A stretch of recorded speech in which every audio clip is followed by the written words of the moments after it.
नमस्कार आदाब, मैं हूं राव अकरम और आप देख रहे हैं मेरा हिंदी यूट्यूब चैनल। साथियों, अगर आप लोग मेरे इस यूट्यूब चैनल पर नए नए आए हैं या पहली बार आए हैं तो कृपया चैनल को सब्सक्राइब कर लें और साथ में बेल आइकन की घंटी को दबाना ना भूलें।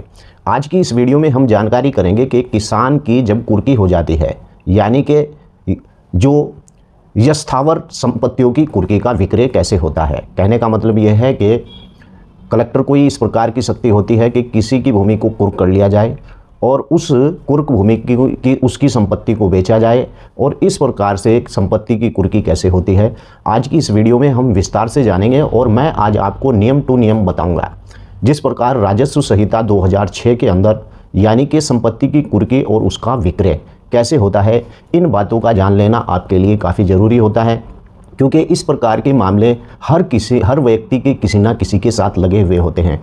लेकिन यहाँ पर आपको इस बात की भी जानकारी मिलेगी कि अगर आपकी संपत्ति की भी यानी आपकी भी आरसी जारी हो गई है और वहाँ पर आपकी संपत्ति कुर्क कर ली जाती है तो इस पर आपको क्या करना होगा और कैसे इस कुर्क होने से संपत्ति को बचाया जा सकता है। आइए वीडियो को विस्तार से शुरू करते हैं और वीडियो को लाइक करना बिल्कुल ना भूलें, क्योंकि मैं अपने इस यूट्यूब चैनल के ऊपर इसी प्रकार की वीडियो लाता रहता हूं। तो चलिए विस्तार से वीडियो को शुरू करते हैं। आज की इस वीडियो के टॉपिक में मैंने आपको बताया कि अस्थावर संपत्तियों की कुर्की और उसका विक्रय कैसे होता है। मान लीजिए कि कोई भूमि है और वह कुर्क हो गई है तो उसका विक्रय यानी कि वो नीलामी कैसे होती है। सबसे पहले आपको बता दूं कि उत्तर प्रदेश राजस्व संहिता की धारा 182, 183 के अधीन क्या होता है, ये विस्तार से आपको जान लेना बहुत ही ज़रूरी होता है।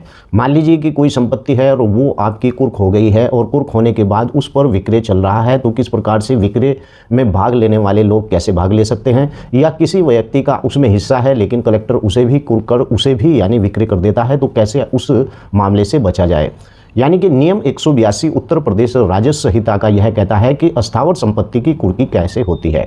यानी उपधारा 174 या फिर धारा 173 के अधीन किसी भी अस्थावर संपत्ति की कुर्की या फिर उसकी धारा 175 के अधीन यानी कि किसी भी भूमि को पट्टे पर देने के प्रत्येक आदेश कलेक्टर के द्वारा जारी किए जाएंगे।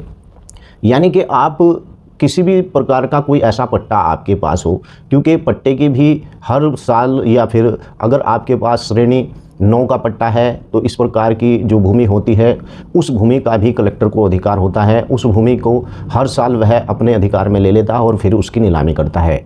यानी कि पट्टे पर देने का भी अधिकार कलेक्टर को ही होता है। और नंबर 2, ऐसे प्रत्येक कुर्की यानी कि कोई भी इस प्रकार की जो कुर्की है वह सिविल प्रक्रिया यानी कि संहिता 1908 के प्रथम अनुसूची के आदेश पर 21 नियम और 54 के विहित रीति के कार्यवंत की जाएगी।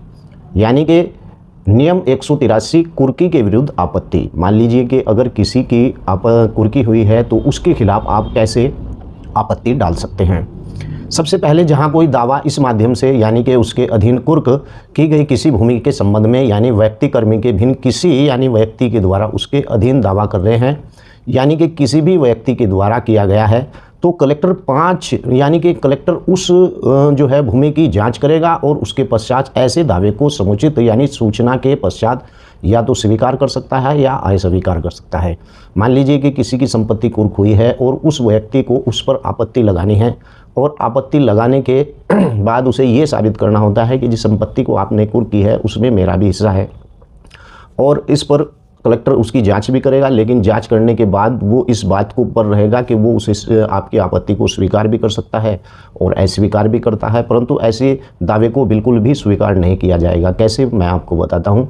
नंबर 1, जहां दावा किए जाने के पूर्व कुर्की की गई संपत्ति पर पहले ही विक्रय कर चुका हो, या फिर जहां कलेक्टर या यह विचार हो कि दावे का सोच समझकर अनावश्यक रूप से विलंब किया गया। यानी कि आप आपत्ति डाल रहे हैं, ये सोच रहे हैं कि इसकी विक्रय ना हो जाए और आप इस पर आपत्ति डाल दो और उसका जानबूझकर आप उसे यानी लेट करना चाहते हैं। और नंबर 3, जहां कुर्की के दिनांक से 30 दिनों के पश्चात दावा प्रस्तुत किया गया हो। जहां पर कुर्की के विरुद्ध आपत्ति अगर दर्ज की जाती है तो 30 दिन का उसके अंदर समय होता है। 30 दिन से पहले आप कुर्की जब हुई है और उसकी यानी कि विरुद्ध आपत्ति कर रहे हैं तो 30 दिन का समय उसमें आपको 30 दिन के समय से पहले ही डालना होगा। और जो भूमि कलेक्टर के द्वारा कुर्क की गई है उस भूमि के यानी कि जो भूमि है उस भूमि के बेचने से पहले ही आप उस भूमि के ऊपर आपत्ति दायर कर सकते हैं। अगर कलेक्टर को इस बात का लगता है कि ये व्यक्ति जानबूझकर इस प्रकार से दावे की आपत्ति कर रहा है या फिर इसे ये यानी पेंडिंग में डलवाना चाहता है, तो वो इस प्रकार की आपत्ति नहीं होगी। अगर आपका सही हिस्सा होगा तो इस प्रकार से आपत्ति होगी। बात करते हैं कि आपत्ति सुनने का कलेक्टर का कर्तव्य क्या होगा। चूंकि उत्तर प्रदेश राजस्व संहिता 2006 की धारा यानी कि प्रावधानों के अनुसार कुर्की के विरुद्ध आपत्ति सुनने की शक्ति केवल कलेक्टर की को ही निहित की गई है।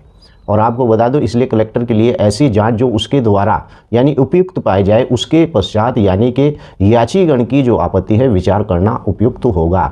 यानी कि अगर आप आपत्ति डाल रहे हैं वो सीधा कलेक्टर को उसका सुनने का अधिकार होता है। नंबर 2, आपत्ति सुनने की शक्ति यानी कि आपत्ति जो होती है उसे सुनने की शक्ति किसे होती है। इस मामले में माननीय इलाहाबाद उच्च न्यायालय की लखनऊ पीठ के द्वारा अभी निर्धारित किया गया है कि उत्तर प्रदेश राजस्व संहिता 2006 की इस धारा के प्रावधानों के अनुसार कुर्की के विरुद्ध आपत्ति सुनने को की शक्ति समग्र कलेक्टर को निहित की गई है। मैंने जैसे पहले कहा है कि अगर कुर्की संपत्ति है तो उस संपत्ति का सुनने का अधिकार कलेक्टर को ही होता है और ये माननीय इलाहाबाद न्यायालय की लखनऊ खंडपीठ के द्वारा भी अभी निर्धारित किया गया है। ये किसी और को सुनने का उसका अधिकार बिल्कुल नहीं होता है।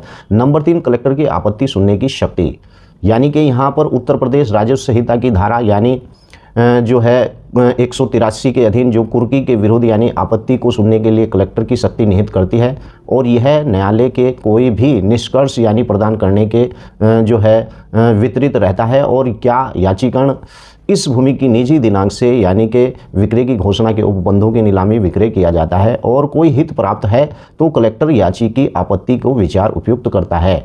यानी कि मैंने इसका पहले ही खुलासा किया है कि अगर आपका उस विक्रय की जा रही है जो संपत्ति कुर्क हुई है उसके अंदर अगर कलेक्टर उसका विक्रय करता है तो जो याचीगण है यानी कि उसके मान लीजिए कि उसकी भूमि के अंदर उसके भाई का भी नाम है या उसके और भी जो है उस भूमि को उसने पहले ही किसी को यानी बेच रखा था या इस प्रकार का कोई मैटर होता है तो इसकी जो आपत्ति होगी वो उस आपत्ति सुनने का अधिकार ही कलेक्टर को होता है। नंबर 4 यानी उत्तर प्रदेश राजस्व संहिता की धारा 184 यानी कि विक्रय की उद्घोषणा यानी कि किसी जो स्थावर संपत्ति का विक्रय किया जाना यानी कि इष्पित हो और कलेक्टर को इसके द्वारा यानी प्राधिकृत और कोई सहायक कलेक्टर विहित यानी प्रश्न पत्र के जो आशय के विक्रय की उद्घोषणा करेगा। यानी कि अगर कोई संपत्ति है तो उसे बेचने की घोषणा किस प्रकार से होगी, अब मैं आपको ये स्पष्ट रूप से बताता हूँ। नंबर 1, विक्रय किए जाने की जो इप्सित संपत्ति का पूरा विवरण होगा।